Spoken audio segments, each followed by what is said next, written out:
Nahirapan si Shusho na sabihin, hindi. Kailangan kong iligtas ang senior sister. Sumang-ayon si Yanu sa kanya, sinasabi, hindi natin kayang iwanan ang senior sister. Patuloy na pinayuhan sila ng ibon, ang wind formation na ito ay kayang sirain ang langit at patayin ang lupa. Sa pagiging nuclear ng spirit formation, bawat espasyo sa paligid dito ay nawawasak. Kahit isang grand formation master na bumaba ngayon ay hindi ito kayang basagin. Bilasan niyo at tumakbo, huwag kayong maghanap ng kamatayan. Biglang tumahimik si Hipyang. Pagkatapos ay agad na sumugod pasulong. Nagpanggap si Hipyang na sumigaw, "Wow! Nadulas ako." Pagkatapos ay tumalon siya pababa. Napansin din ni Susha ang kanyang sitwasyon. Umabot siya ng kanyang kamay, nais hawakan ang kamay ni Hipyang at hilahin siya paakyat. Sumigaw siya, "Hoy, bilasan mo, hawakan mo ang kamay ko." Tiningnan ni Hipyang ang mga kilos ni Susha ng may pagtataka, ngunit ayaw niyang hilahin siya pababa kasama niya kaya nagpanggap siya, "Manhid ang kamay ko." Naguluhan si Susha, hindi naiintindihan kung bakit. Hindi naintindihan ng lahat kung bakit nahulog si Hipyang. Sinabi nila, paano siya nahulog doon? Bobo ba siya? Bakit siya nagmamadaling pumunta sa harap ngayon? Ang humahaginit na hangin ay nagpalyabas ng alikabok at buhangin, pinilit silang umatras para sa kaligtasan. Lumubog si Hipyang diretso pababa. Unti-unti niyang nilapitan ang formation sa ibaba. Nakita na ni Hip ang formation. Bigla siyang kailangang huminto. Ang mga tornado ay nilikha ng core ng formation. Ang formation ay naglalabas ng liwanag.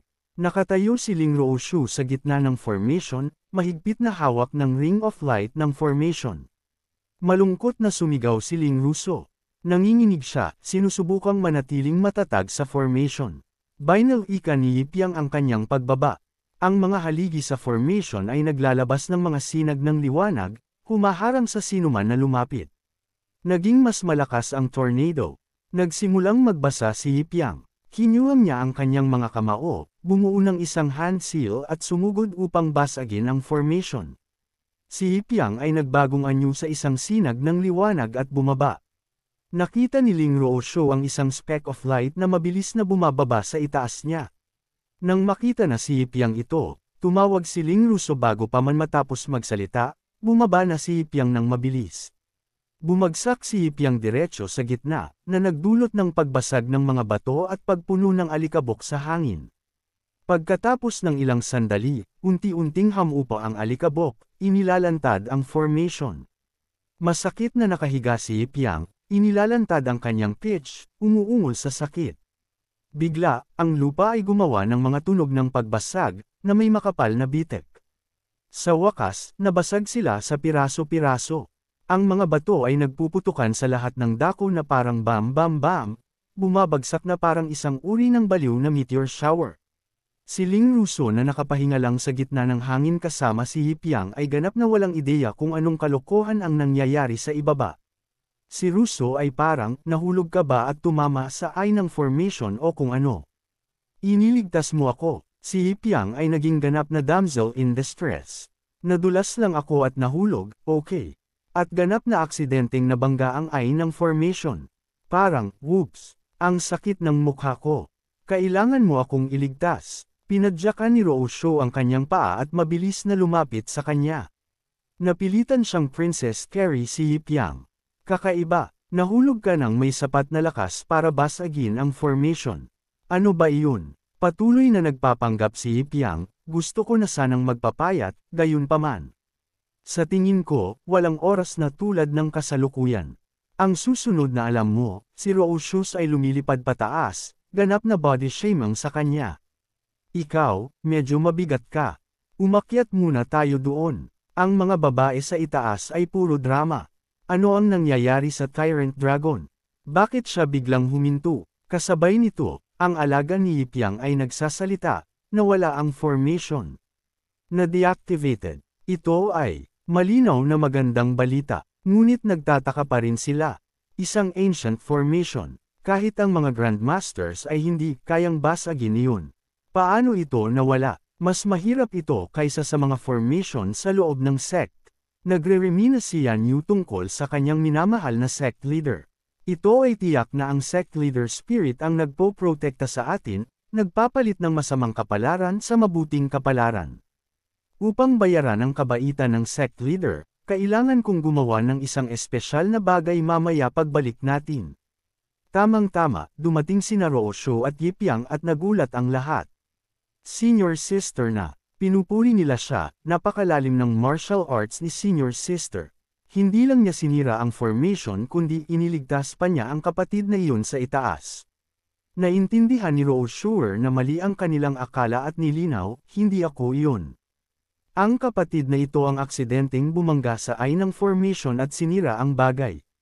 Nakanganga ang bibig. Isa sa mga babae ang nagtanong kay Yipyang, nasira lang ganoon. Maaari mo bang ipaliwanag? Pinakita ni Yip ang kanyang mga pilikmata. Wala akong alam. Tumama ang ulo ko at nawalan ako ng malay. Walang nakita. Bigla, bumaba ang isang ibon at kinuha si Yipyang. Ipinapahayag ko na ang kapatid na ito ay disqualified mula sa trial. Lahat ng iba, magpatuloy. Tinamaan ni Yipyang ang ibon na parang, ano ba ang ginagawa ng ibon na ito? Tumutol si Roosho, pero, pinutol siya ng ibon, ako ang nagtatakda ng mga patakaran. Tapos na ang kanyang trial. Magpatuloy na kayo. Bago umalis, sinubukan ni Aru na kumuha ng higit pang impormasyon mula sa misteryosong babae. Salamat sa pagliligtas sa akin. Kung magkaroon ako ng pagkakataon, babayaran kita. Maaari ko bang malaman ang iyong pangalan? Tumanggi si Yipyang, hindi na kailangan. Pareho lang tayong nahulog sa bangin, iyon lang. Parang reflex, nagbigay ng ilang karunungan si Yipyang. Kung nakatakda tayong magkita muli, magaganap ito. Kung hindi, hindi na kailangang mag-usisa ng malalim. Medyo naghihinala si Mushan. Ang paraan ng pagsasalita na ito ay pamilyar. Nagsalita ang isang female cultivator, senior sister, halika na tayo. May ilang pagsisisi si Ling Roosho ngunit ang pagsubok ay isang pagsubok. Lumingon siya upang umalis, sa wakas ay nag-iwan ng column, pakiusap, mag-ingat ka, kapatid. Pagkatapos ay mabilis na umalis ang buong grupo. Kinuha ng alaga ni Yipyang ang pagkakataong ito upang tuksuhin siya. Master, hindi masama ang iyong acting skills. Ipinakita ni Yipyang ang kanyang tunay na anyo sa kanyang mga salita at sinisipa ang ibon ng bahagya. Nang ahas ka pa ring sabihin iyan. Kasalanan mo lahat. Kung hindi ka magaling umarte at matuklasan, ano ang gagawin ko kung isipin nila na weirdo ako? Hindi na nakaya ng ibon at biglang sinabi, isipin mo kung ano ka. Ang sect leader ng sect. Nakikialam ka sa kanilang pagsubok. Nilalabag mo ang mga patakaran. Kailangan mong umalis. Napatahimik si Yip sa pagiging seryoso ng ibon. Wala siyang magawa kundi sinabi, pinaalalahanan ako ng maliit na sorrow na may malaking mangyayari kaya dumating ako. Ngayon, okay na. Maaari na akong umalis. Naglakas loob ang ibon na damapo sa ulo ni Yipyang. Sa orihinal, walang nangyari dahil lang ginamit ni Ling Russo ang damdamin upang harapin ang sitwasyon at sapilitang sinira ang formation. Ang mga taong nagpapahalaga sa pagmamahal at katapatan ay madalas na nagdurusa sa mga pagkalugi. Si Yipyang, na parang bagong tinuruan ng ibon na ito, nagmura ng masama, sapat na, ikaw na usisero na ibon. Lumalalim na ang gabi. Hindi ko alam kung makapapasa ang mga female cultivator sa kalamidad na ito. At kaya, nagpatuloy si Deep Dang's harem sa pag-akyat ng bundok. Bigla, isa sa mga babae ang hindi. Napigil ang bumantong hininga, hindi mukhang ganoon kataas ang bundok na ito, pero hindi ko akalain na umakyat na tayo buong araw. Lahat ay pagod na pagod ngunit si Ling Russo ay parang isang ganap na halimaw. Medyo kainahinala. Nagsisimula na akong mag-isip na si Ling Shiji ay isang robot o kung ano pa. Hindi man lang siya mukhang pagod. Agad na sumama si Leyley sa bandwagon, humihingal, talaga.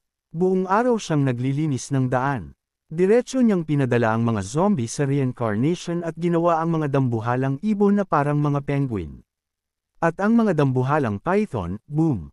Nahati sa dalawa. Ganap na pagod ang mga babae ngunit sinusubukan pa ring magchismis. Sinabi niya, hindi ba sa tingin mo, medyo madali ang initiation trial na ito? Paano mo nasasabi iyan? Hingal na hingal si Susha. Ang bundok na ito ay walang stamina restoring mushrooms na parang sa laro. Hindi yun patas. Maliban sa lugar ng talampas, madali lang ang lahat. Walang malay na sumagot si Nuan, ang madaling pagsubok ay magandang bagay, di ba? Magkakaroon tayo ng panghabang buhay na trabaho sa lalong madaling panahon. Huwag kang mag-isip ng masama. Biglang sinabi ni Susha sa English, ayon sa sect leader, malapit ka nang gumawa ng frack. Galit na galit si Nenuan. Ano ba ang frack? Higit sa lahat, lihim kang nakikipaglokohan sa sect leader at hindi mo sinabi sa akin. Agad na nagsimulang magingay ang buong harem sa likod. Drama alert. May sumusubok na agawin ang sect leader ni Yan Miaoshim. Bakit si Yan Miaoshim lang? Ang sect leader ay para sa ating lahat. Lahat ay may pagkakataon. Inosenteng sumagot ang class clown na si Susha, walang sikreto dyan. Nagkataon lang na nakita ko ang sect leader kahapon at nag-usap kami ng kaunti. Hindi maaaring mag-duel sina N at Noon sa kanilang love rival noon. Sige, magtitiwala ako sa iyo sa pagkakataong ito. At kaya, nagpatuloy ang Yang's harem. Bigla, lumitaw ang isang kakaibang usok. Masamang vibes, sabi ni Russo, naramdaman na may kakaiba.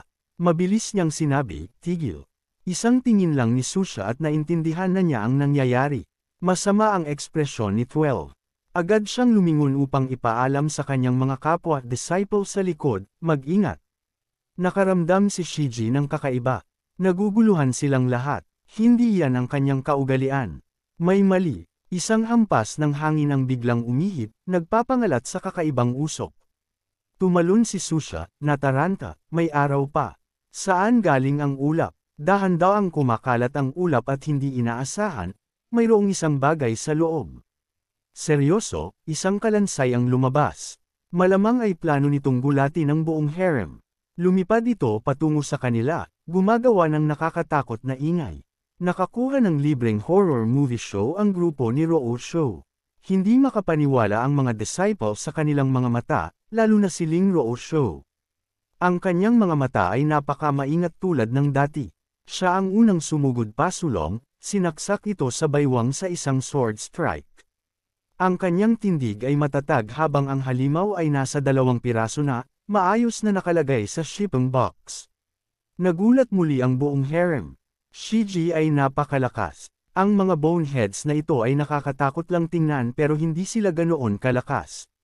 Ngunit ang mukha ni 12 ay seryoso pa rin, nakakatakot. Hindi inaasahan, lalong lumala ang ulap. Sumigaw si Roo, lahat, mag-ingat.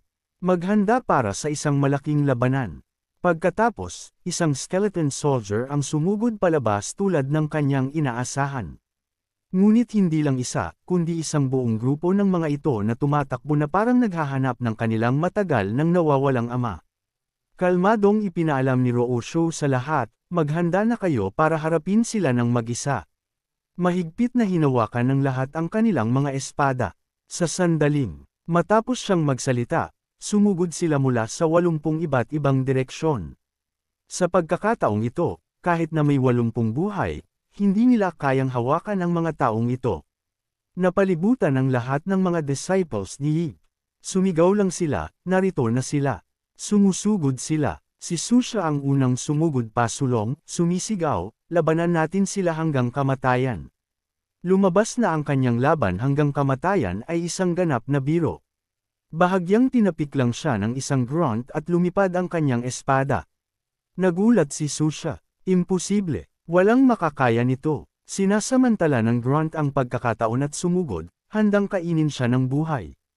Sa kabutihang palad, kumislap ang isang espada sa leeg nito. Si Ling Russo iyon. Halos mabalian na siya ng likod para iligtas si Susha. Bilasan nyo, umatras. Patuloy na dumating ang mga grunts na parang tubig mula sa kung saan. Kahit si Ling Roo ay hindi na makasabay. Walang magawa siyang nagsabi, hindi tayo dapat manatili rito. Sumugod tayo ng magkasama. Lihim na pinapanood ng Crony ang lahat. Nang makita na hindi nangyayari ang sitwasyon ayon sa plano, naisip nito, hindi ito tama.